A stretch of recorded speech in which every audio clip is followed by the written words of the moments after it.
Notre enquête maintenant sur le boom, sur le phénomène même des téléphones portables reconditionnés. Pourquoi payer le prix fort quand on peut payer 2 ou 3 fois moins cher? Il s'agit d'appareils d'occasion refaits à neuf par des professionnels avant d'être revendus dans des magasins. Ce marché rencontre, vous allez le voir, un vif succès. Une entreprise normande en écoule plus de 500 000 chaque année.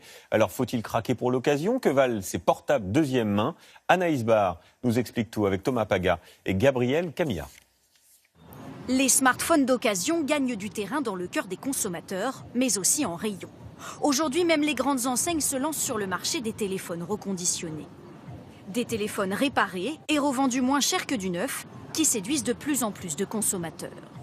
C'est tellement cher, neuf, que oui, pourquoi pas pouvoir en acheter reconditionné moins cher si on a l'assurance que c'est la même qualité et que ça fonctionne comme un neuf. Il marche tout à fait normalement, il a aussi une garantie au moindre pépin, donc voilà, je peux tout simplement l'amener en boutique comme si c'était un smartphone normal. L'année dernière, 2 millions de smartphones reconditionnés ont été vendus. Un business florissant qui s'explique d'abord par le prix de ces téléphones, commercialisés 30 à 70% moins cher qu'un produit neuf. Là, en premier prix, on va avoir un produit à 99 €. Au lieu de combien Ça, c'est un produit qui est sorti il y a 5-6 ans, qui était aux alentours de 400 €. Des téléphones d'occasion remis à neuf et surtout garantis par les vendeurs.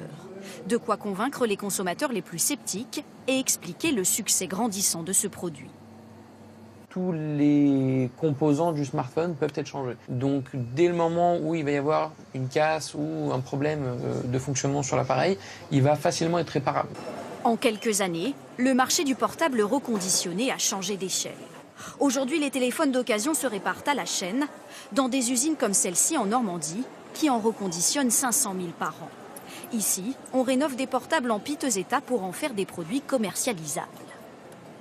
Bon, là, on voit très bien un téléphone typiquement où l'écran a été grandement abîmé. Et une fois qu'il va être passé dans l'ensemble de la chaîne de déconstruction-reconstruction, on a un état esthétique du téléphone qui est donc parfait. Des téléphones que l'entreprise achète en gros auprès des opérateurs téléphoniques pour les rénover ou pour se fournir en pièces détachées. Car les fabricants ne vendent pas eux-mêmes ces pièces. Pour se démarquer sur ce marché, il faut donc mettre la main sur un maximum de téléphones. Notre combat au quotidien, il va être sur l'achat du produit, l'achat de la matière en entrée, acheter des gros volumes au meilleur prix pour pouvoir travailler une marge qui permette de continuer à conquérir le marché. Avec 130 millions d'euros de chiffre d'affaires, cette entreprise est aujourd'hui leader sur le marché français.